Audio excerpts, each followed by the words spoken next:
Olá, tudo bom? Hoje eu quero contar para você a história de 3 seguidoras diferentes aqui do canal que emagreceram bastante, chegaram a perder até 7 quilos em um mês. E o melhor, sem remédio, sem caneta, sem ir para academia. Eu vou te falar o que cada uma delas fez, o que você poderia colocar em prática na sua rotina para mostrar que às vezes pequenos estímulos podem ajudar bastante a gente no nosso processo de emagrecimento. Fica até o final que você não vai querer perder. Antes de começar, eu quero te perguntar se você está no processo de emagrecimento, quantos quilos você gostaria de perder? Escreve para mim aqui embaixo nos comentários. Se você já começou esse processo, está precisando de um empurrãozinho, como é que você está? Me conta tudo aqui nos comentários, eu vou adorar ver o seu comentário. Se você conhece alguém que está nesse processo, compartilhe esse vídeo, vamos ampliar a nossa corrente também, vamos ajudar mais pessoas. E se você puder, já deixa a sua curtida, que isso é muito importante para mim aqui no canal. Muitas pessoas pensam assim, meu Deus, a Patrícia vai falar de casa e que as pessoas perderam até 7 quilos em um mês, isso não é um exagero? Realmente, quando a gente pensa na grande maioria da população, pessoas que estão com leve sobrepeso, normalmente a gente pensa numa perda de peso de meio quilo a 1 quilo por semana, perfazendo de 2 até 4 quilos no mês. A questão é que tem pessoas que estão realmente com obesidade em um grau maior e podem ter uma perda, principalmente no primeiro mês, de uma quantidade mais, né, realmente uma quantidade mais expressiva, né, como até esses 7 quilos que uma falou que perdeu, porque tudo vai depender do peso inicial que você teve, de como estava a sua alimentação antes, do que você modificou na alimentação e quanto você conseguiu perder também de líquido, de glicogênio, de gordura mesmo. Então, pode ser que as pessoas consigam perder 7 quilos. Nem todo mundo vai ter esse resultado no primeiro piso, até porque às vezes tem gente que precisa perder 7 quilos no total, né, do peso, ou até menos. Então, o que eu tô querendo te dizer assim, que dependendo do peso inicial que você sai, e de como estava a sua alimentação antes, pode ser que seja possível. Agora lembra sempre também de não fazer nada que possa colocar a sua saúde em risco, nada muito exagerado. Inclusive, você vai ver aqui que as mudanças que elas fizeram são mudanças simples, mas muito eficazes, que a grande maioria das pessoas pode fazer sem muita cobrança no dia a dia para conseguir ser um processo a longo prazo. Então, vou te falar dessas 3 seguidoras e eu tenho certeza que você vai amar. Vamos começar com a ideia da primeira aqui. O que ela fez para ter um resultado tão bom? A primeira seguidora, ela até brincou para mim que ela se achava uma pessoa muito beliscadora. Ela disse, eu quase não almoço, Patrícia, quando eu vou ver assim minha comida, eu não como uma quantidade muito grande, eu como pouco no almoço. Meu jantar é uma coisa bem levinha, mas eu não consigo emagrecer. E aí, quando ela começou a analisar melhor a rotina dela, apareceu o problema, porque ela passava o dia inteiro praticamente beliscando. Você deve conhecer alguém assim, alguém que fala assim, nossa, mas eu não sei por que eu não consigo emagrecer, porque meu prato é pouca comida. Olha a quantidade de arroz, feijão que eu boto aqui, olha o frango muito pouquinho, eu não tenho fome no almoço e no jantar. Mas quando a pessoa passa, né, para fazer um recordatório, a gente fala assim, ah, será que era bom a gente anotar, para verificar o que está comendo, pelo menos ficar mais consciente, percebe que está beliscando ao longo do dia. Mas assim, qual é o problema principal disso? Se afinal de contas ela estava comendo pouco no almoço e no jantar, como é que esse belisco pode impactar tanto? Porque afinal de contas é uma barrinha de cereal, um pedacinho de queijo, só mais bolachinha. Será que isso impacta tanto assim? Impacta porque, primeiro, dependendo do tipo de comida que você come, pode ser muito calórica. E a segunda coisa, você vai ficar dando picos de insulina ao longo do dia. A gente sabe que a insulina é aquele hormônio anabólico que pega a glicose do alimento que a gente consumiu naquele momento e guarda na nossa célula de gordura, preferencialmente, em forma de triglicerídeo.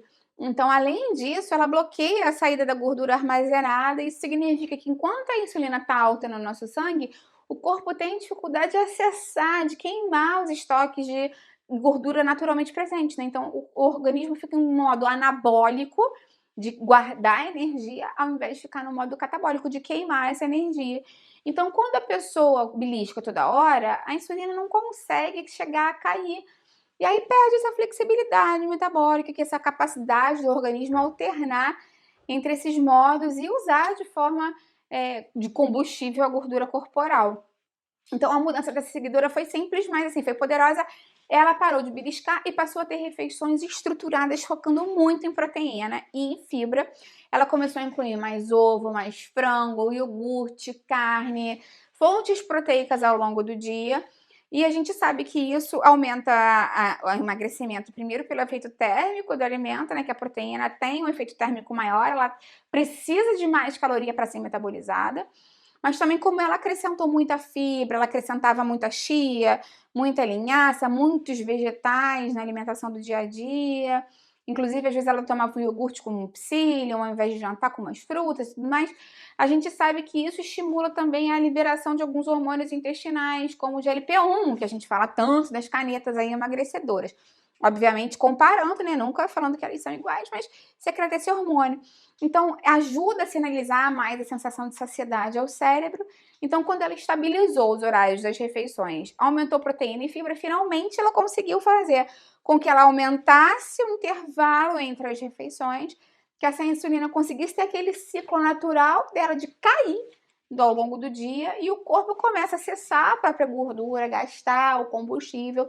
E também ela passa a comer menos, porque tá mais saciada. A segunda seguidora tem uma história que muitas pessoas também têm. Eu conheço muitos casos assim, de quem sofre com aquela fome de leão de noite. Essa seguidora passava o dia inteiro comendo muito pouco. Café da manhã mínimo, almoçava pouquíssimo também. Uma rotina de trabalho extremamente cansativa, muito trânsito, condução. E quando chegava em casa à noite, o resultado era aquele que a gente já sabe, né? Ela abria a geladeira, comia muito mais do que queria, não conseguia se controlar, até porque tinha acesso à comida dela de casa, gostosa, e estava muito estressada, cansada ao longo do dia. E do ponto de vista científico, o corpo dela estava mesmo naquele modo de sobrevivência, porque quando a gente fica muitas horas sem comer, sem receber os nutrientes suficientes, o corpo aumenta a produção da grelina, que é o hormônio da fome. Ao mesmo tempo, o estresse, o cansaço, essa rotina muito exaustiva dela aumentava o cortisol. Então, essa combinação de grelina alta e cortisol faz o cérebro buscar alimentos de alta densidade energética, geralmente rico em carboidrato, em açúcar, em gordura. Então, normalmente, quando ele pode ter acesso ao alimento, ele vai querer aquela coisa que é mais concentrada em caloria. Outro fator importante é o ritmo circadiano, né? Aquele relógio biológico que regula o metabolismo da gente ao longo do dia. O corpo humano ele foi projetado para receber mais energia durante o período de luz e tentar diminuir o consumo alimentar ao anoitecer. Então, quando a pessoa passa o dia inteiro em restrição, sem conseguir se alimentar, ou falando assim, eu vou fazer uma dieta muito restritiva, não vou comer nada aqui. Quando chega de noite, o corpo acaba lutando contra esse relógio biológico. Então, na verdade, acaba tendo esse efeito rebote de comer mais no horário que não deveria. E a solução para ela foi fazer o que a gente chama de carregamento frontal de energia. Ela passou a fazer um almoço muito completo, muito realmente saciante, passou a tomar o café da manhã dela, não só tomar um café ou um café com leite, uma coisa em pé na cozinha bem rápido, porque estava acordando sempre atrasada. Inclusive, ela falou que passou a utilizar muitas as minhas receitas de potinhos que eu tenho aqui no canal, em que a gente já deixa pronto de véspera, então foi mais fácil ela se alimentar. Ela ficava saciada, chegava bem até o almoço, e aí ela passava a ter um almoço caprichado. Nesse caso, ela passou a levar comida de casa, fazer marmita. Mas, assim, se você quiser também comer na rua, fazendo boas escolhas, perfeito. Proteína, fibra, salada, gordura boa, aumentar o volume do prato, botar gorduras boas como azeite, abacate. E aí, quando ela conseguia nutrir melhor o organismo dela durante o dia, a glicemia ficou mais estável, os hormônios se equilibraram. E quando chegou de noite, ela percebeu que ela já não precisava mais compensar esse déficit calórico tão grande que ela vinha tendo e conseguiu emagrecer porque ela conseguiu ter mais controle do quanto comer e o que comer, porque isso também pode interferir por conta dessa fome exagerada. A terceira história foi de uma outra seguidora e eu acho que essa vai surpreender muita gente porque ela não gostava de academia, não gostava de fazer exercícios, se sentia meio assim de botar roupa de ginástica e tudo mais. Ela falou, eu vou tentar, ao invés de fazer exercício físico direcionado, aumentar o meu gasto calórico ao longo do dia. Isso foi uma opção muito inteligente dela. Além disso, ela também diminuiu a quantidade de alimentos com índice glicêmico alto. Pão branco, açúcar, arroz, tapioca, essas coisas que ela comia muito ao longo do dia. E acrescentou esses exercícios, essa atividade física maior. Não foi exercício diretamente, ela não fez uma caminhada, por exemplo, uma aula de spinning, uma musculação, não. Ela começou a focar mais nesse gasto informal de caloria e a gente sabe que estudos mostram que esse exercício formal normalmente representa 5 a 10% do nosso gasto diário do dia, enquanto esses exercícios informais, que são o gasto basal que a gente tem, né, de fazer essa atividade do dia a dia, podem representar até 30% se a gente foca neles. Isso é muito interessante, porque o que ela começou a fazer? Ela começou a caminhar enquanto falava no telefone, ela começou a estacionar mais longe do destino, ela começou a não usar mais elevador e subir de escada, brincar mais com os filhos de forma ativa.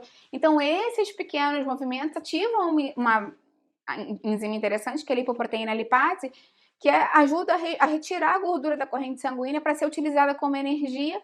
E quando a gente fica sentado o dia inteiro, essa enzima praticamente entra naquele modo de repouso. Então, quando a gente se movimenta ao longo do dia, ela volta a funcionar. E aí, sem fazer treino formal, sem ir para academia necessariamente, ela aumentou o gasto energético diário dela em muitas calorias e teve um efeito muito importante no metabolismo. Além disso, a gente sabe também que as pessoas que ficam mais ativas ao longo do dia têm essas pílulas de exercício diárias, podem ajudar muito no controle do açúcar do sangue, na secreção de insulina, o que ajuda no processo de emagrecimento de uma forma indireta também. Então, assim, é claro que eu falei para você dessas 3 pessoas que tiveram resultados maravilhosos, mas assim, isso sempre tem um contexto também de alimentação equilibrada, da pessoa conseguir já ter uma noção de como é um dia a dia organizado de alimentação, de beber bastante água, de dormir bem, de evitar o excesso de bebida alcoólica.